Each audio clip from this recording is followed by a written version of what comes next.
आङो दिनैनि दिनाव मुसलपुर हिसाबै टिकेट मोनोबा निश्चय सेस्था खालामबाय दङ आरो सेस्थाया थाबाय थागोन।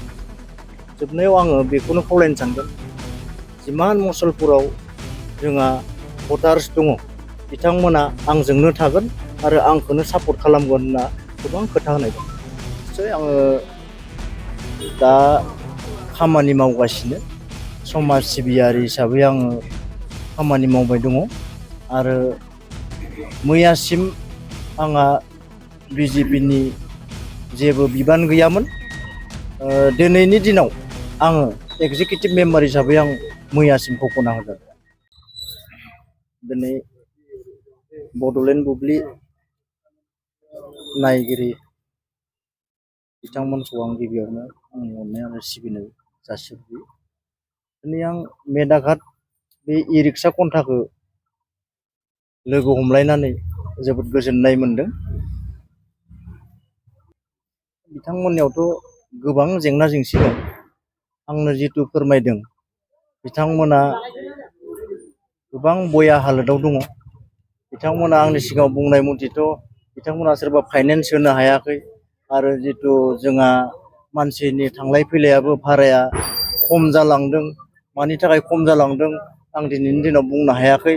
बेनिखायनो जोङो फैबाय थानाय दिनाव जों जयैनो खामानि मावगोन होनना आं बिथांमोननो खोथा होदों। निश्चय आङो दा खामानि मावगासिनो समाज सिबियारि हिसाबै आङो खामानि मावबाय दङ आरो मैयासिम आंहा बिजेपिनि जेबो बिबान गैयामोन।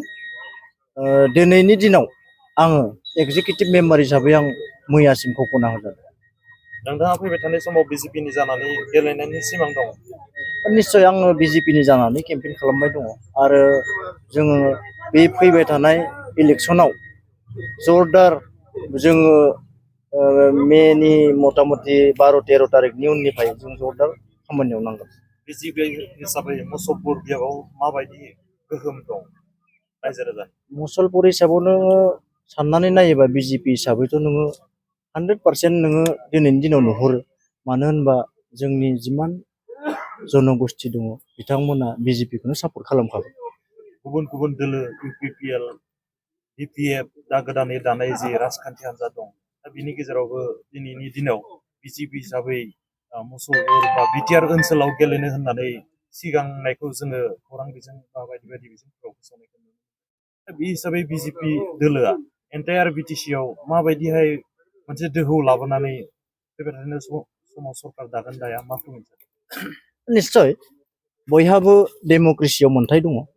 बिपिएफआनो जा इउपिपिएलआनो जा बिथांमोनाथ' अलरेडि आगोलनिफ्रायनो गेलेखाबाय दङ। जोङो बिजेपि हिसाबै थांनाय 2020आवसो जोङो गेलेदों होनजायो। जितु एक्सट्रा गेलेदों 2020आवनो जोङो बिजेपि हिसाबै एक्सट्रा गेलेदों आरो नै फैबाय थानाय 2025आव जोङो बेखौ बिजेपि हारसिंनो गेलेगोन होननानै जोंनि मानगोनां सिएम डक्टर हिमन्त बिश्व शर्मा सारा इतिमধ্যে घोषणा होना दोनखादों। आं दिनैनि दिनाव बेखौ बुंना लाबा निजेखौनो गोग्गानाय जागोन। आं बेखौ बुङा। आङो दिनैनि दिनाव मुसलपुर हिसाबै टिकेट मोनोबा निश्चय सेस्था खालामबाय दङ आरो सेस्थाया थाबाय थागोन। जोबनायाव आङो बेखौनो खावलायनो सानगोन जिमान मुसलपुराव जोंहा भटार्स दङ बिथांमोना आंजोंनो थागोन आरो आंखौनो सापर्ट खालामगोन होनना गोबां खोथा होनाय दं। बर'आ जे जोंनि बे इ रिक्सा कन्टाखौ सुलाद लाफैनो थाखाय रोजा रोजा जोंनि कन्टानिफोरनिफ्राय जों साबायखर थादों। खारन जोंनि बे बेबायदि बिजाथिफोरा रावबो आगोलनिफ्रायनो जोंखौ खबर लाफायाखैमोन। बिथाङादि जोंखौ खबर लाफायदों जोंनि गाथै जेंनाफोरखौ सुलाद लाफायबाय। बेनि थाखाय जोङो बिथां समाज सिबियारि मनिन बर' सारनिसिम जोङो रोजा रोजा जोंनि सन्थाननिफ्राय जोङो साबायखर बावहरनाय थाबाय। फैबाय थानाय समाव बिथाङा जाहाथे जोंनि गासै जेंनाफोरखौ सुफुंबावनो हायो बा सुफुंलांथों आरो जों बिथांनि फारसे जोङो हानायमानि सहयोग खालामबाय थागोन जों। मोनसे गोजोनथाव खौरां। क'क्राझार सहरनि जेडि रडजों नांजाबनाय सुदेमपुरि गांजेमा बाजाराव थानाय आइ आफा मेड लाइफ बिएम हस्पिटालाव बेराम सोखानो हानायनि गोबां खाबुफोर दं। जेरै नोंथाङा आइ आफा मेड लाइफ बिएम हस्पिटालाव गासै समावनो एमारजेन्सि डक्टर्सफोरखौ एभेलेबल मोननो हागोन। आरो बेयाव medical laboratory, pharmacy, paediatrics, medicine, gynaecology, radiologist, surgery, dental, cardiology, gastroenterology, urology, dental x-ray, play area, x-ray, sonography, OT, थामहिनबा ऑपरेटिंग थिएटर, आईसीयू आरो एनआईसीयू, पीआईसीयू फोरनि डक्टरफोरा एभेलेबल दं। लोगोसे normal delivery, C sections, gall bladder stone, kidney stone, appendix आरो हार्नियाफोर बेराम जानायफोरखौ अपारेशन खालामनायनिबो सुबिदा दं। आइ आफा मेड लाइफ बीएम हस्पिटालाव सप्ताफ्रोमबो फार्मासिजों लोगोसे लेबरेटरी आरो सप्ताफ्रोमबो इमारजेन्सि सार्भिसजों लोगोसे 24 घन्टा जेब्लायबो खुलायै थागोन आरो बेयाव लांलाय लाबोलाय खालामनो थाखाय एम्बुलेन्सनि सार्भिसबो थागोन।